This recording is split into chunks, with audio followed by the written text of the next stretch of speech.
It's another episode of the We'll Just Agree To disagree. podcast. What was the delay for? Should have this by now. We're on like probably episode 195. Wait, is that what we're gonna do right now? Okay, Is no, that we're not. is that what we're gonna do right now? No, we're not. Do they want to know what happened? Hello, Ryan. How are you this fine day? No, really, how are you? That White Sox cap is bomb. Shout out to White Sox collabed with Purdue alum. Shut up. The White And Sox you are a Purdue alum.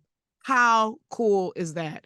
I have some Gucci espadrilles that would kill that hat because they're yellow, like the bib part. Shut up. Talk about I have some. No, White Sox, when it comes to like the clothing line and the hats, everything, it's really like I could spend a whole paycheck and some just at the White Sox store. It's crazy. Yeah, they know how to do it. And I think it's because their colors are black and white, and that's always so classy and so good looking. And because a lot of times during the summer, we do like a summer t-shirt series, for example, where they work with local Chicago artists who are like trendy and dope and make dope stuff like graphic tees and stuff like that.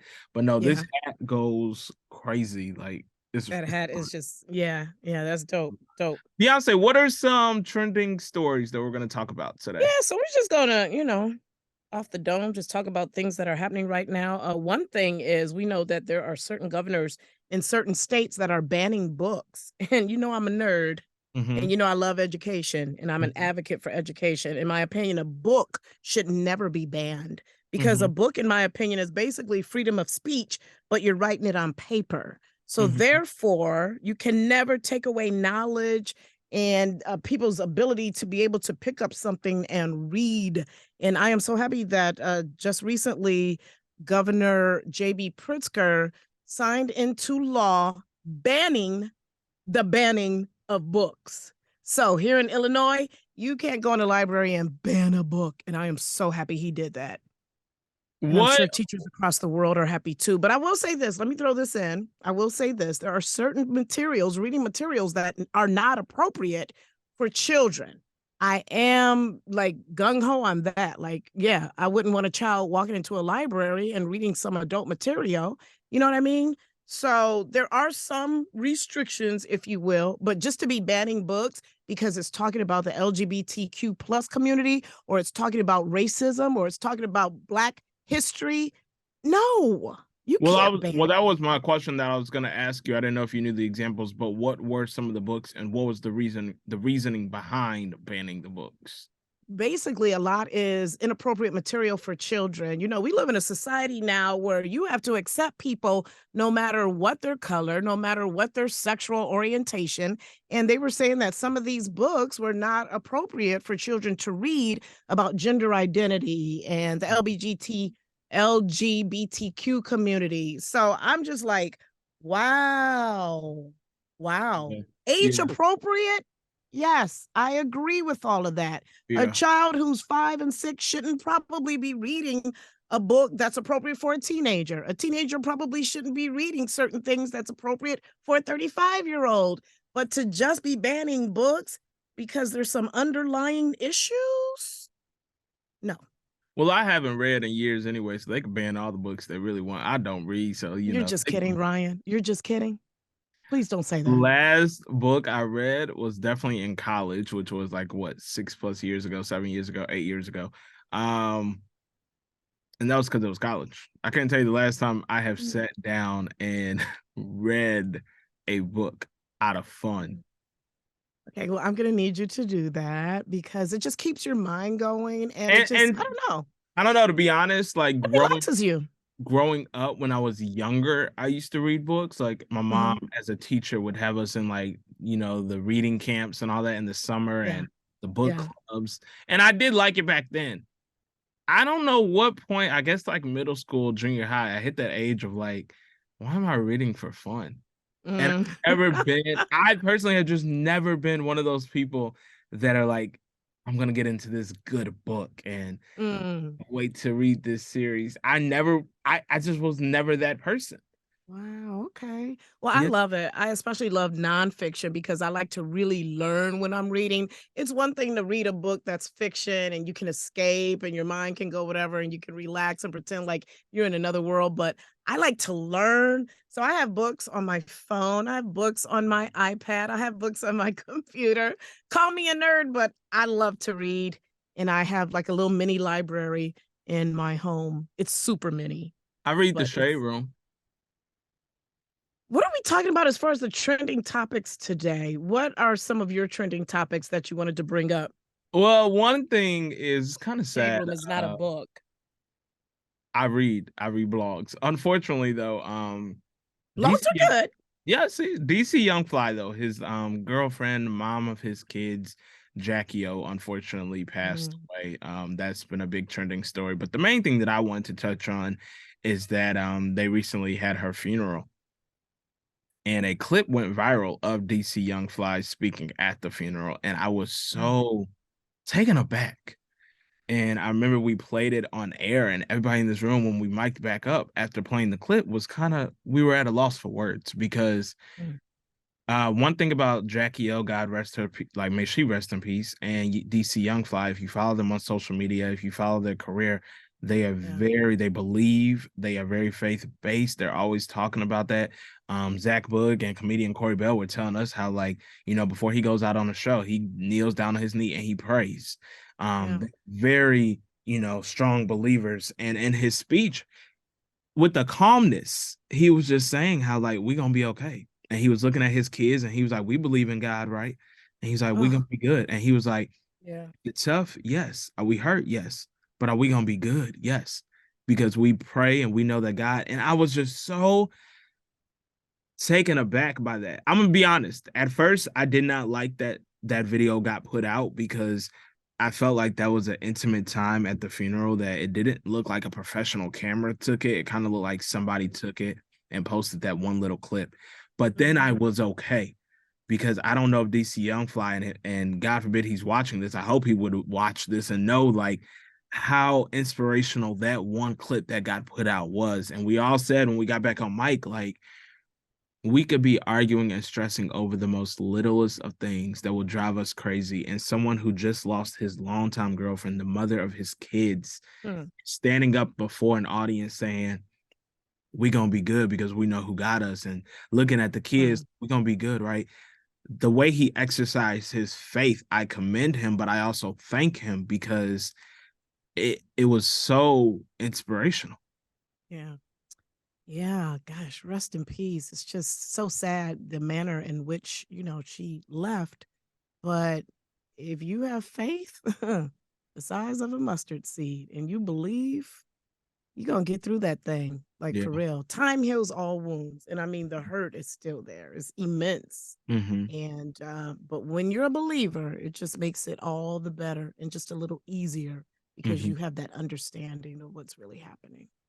Yeah, and I don't think, as you guys know, I've talked about this on the podcast, and Beyonce knows, losing my grandmother last October, that was a tough grieving process for me because that was the first time as an adult that I had to grieve. I lost other Mm, family members when I was younger, kind of understood the process. Sometimes I was too young too, but that was my first time grieving as an adult. And I think it was the peace that came after the hurt, after the tears, yeah. after crying, is knowing where they're at, and Mm-hmm. you know that they believed and you know where they're at.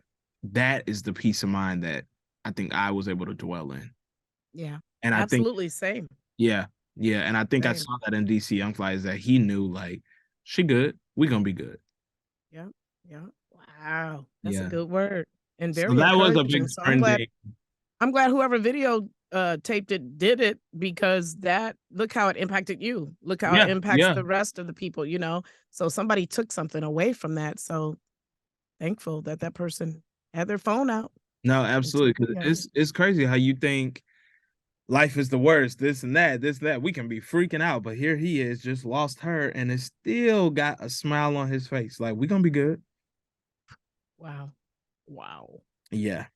What's next? Okay, so and we don't have to spend very much time on this one, but this always perplexes me how a former president can be indicted more than once, but still run for president of the United States of America. Again, we don't have to spend much time on this one, but that's just a trending story right now. And it just blows my mind. I'm not an attorney. I don't work in law in any capacity. I wanted to go to law school at one point in my life. I probably should have. But when I see things like this, I'm blown. Like, how does this happen? How is this even allowed? I would think at the hint of an indictment that you would automatically be taken off You would of the think. ballot. Automatically, you can no longer run for public office of any magnitude, let alone president of the United States. So, okay, I'm done with that. What do you have next? Yeah, I have no comment on him. Well, let's stay in the courtroom. Why not we? Tory Lanez. I mean, let's stay in the courtroom. Depending on when you're watching this, disclaimer, there may be some changes to the situation. As of right now, they're saying, as me and Beyonce are recording this on Tuesday, June 13th, that he's going to be in the courtroom. Now, allegedly, today was going to be the day that he was going to be sentenced. They're saying he could go between 9 to 22 years. Prosecutors have asked for 13 years. When was it? Just last night, though, Beyonce, I sent you a story that said that could possibly change, where today he may not be sentenced. It may be dragged out a little bit longer. We don't know. Now, after watching this podcast and after recording, we'll have an answer whether it happened or not. But let's take it out of the way. How do you feel about this whole situation? How do you feel about just Tory Lanez? Because you kind of spoke on that you hate it because you liked his music. And how do you feel? He's a decent artist. Like when he first came out with Say It, I was like, okay, this is okay.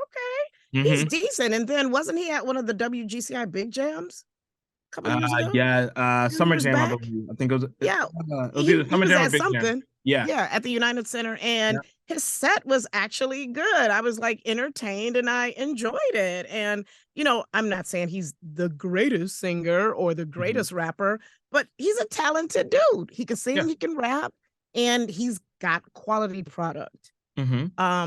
This whole thing was just super weird. Like the whole relationship / we're not in a relationship. No one knows because we really weren't there. Only the parties involved really know what happened. But I think the whole thing is crazy. But the bottom line is you can't shoot people and not do some sort of time or some sort of serious punishment. You just can't. I don't care if you shot her in the feet. I don't care if you shot her in the hand. You just can't be convicted of shooting someone and not do some time. Yeah. And I think the thing is if you would have just stopped talking. She has said that she was not she didn't want this to happen. She didn't want to tell the police what really went down, but you kept talking. And I hate that. I feel like this may be humbling him now, because think about it. God forbid. I mean, well, I don't want to say God forbid because you get what you get. What if he let's just be to the extreme. What if he got 22 years? Yeah, 22 years. He'll be out in 11. But that's crazy. Because like you said, like Tory Lanez, you got to give credit where credit's due. He is musically talented. Yeah, he is. He's a good artist. He's a good artist. But do you think there's a coming back from this? I don't know. No, I think that you're tarnished, just like most other artists.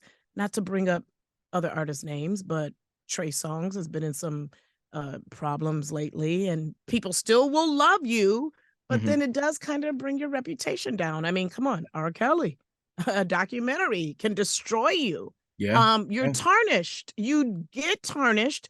Chris Brown, another one. I mean, people still love you. They love your music. They still rock with you. But at the end of the day, that will always be a part of your reputation and your legacy, period.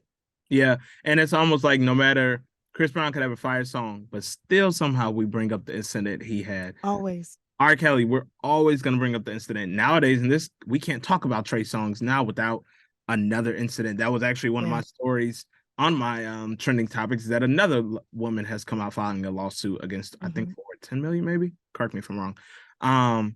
DaBaby, another one. Like DaBaby, that whole incident with him a year and a half, 2 years ago. Like, especially when you're on a meteoric rise to stardom and then boom, these kind of things happen. And you don't even have to keep it in music. You could take it to sports.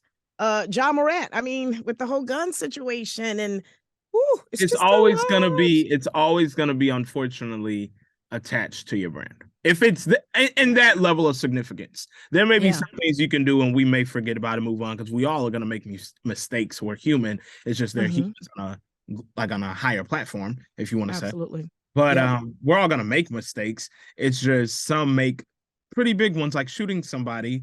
You know what I'm saying? That's gonna stick with you. Yeah, absolutely.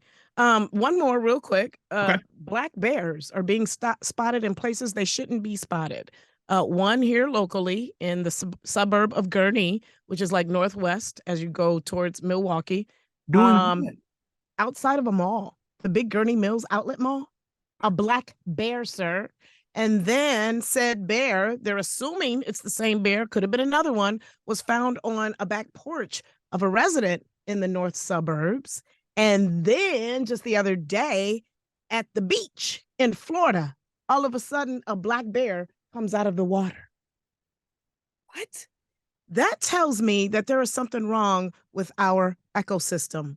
A black bear's habitation should not be at a mall or in the water in Florida. I want to ask something you to this. think about. I want to ask you this because you, Beyonce Fox, are quite an individual. Interesting at times. Where are we going? At times, quirky at times. You said nerd earlier. Yeah, I'll take that. You are a collective individual. I don't know how else to describe Beyonce Fox. It's not one word. What would you do if you saw that black bear? Because something in my spirit tells me your dumb self would try to speak to the bear, try to take a photo with the bear, something. Not with it, but of it. You would do something that no one else would. What would you do if you saw the black bear? Now, honestly, I would grab my phone, and as I'm grabbing my phone, calling 911 to let somebody know to come get it, or, animal services or whatever, I actually would take a photo of it, not with it, because this thing is probably hungry. We're coming off of like spring, winter, hibernation and all that. But that is so cool, dude, to be that close to a black bear. So you would stay in the area. You would not think I should probably get up out of here.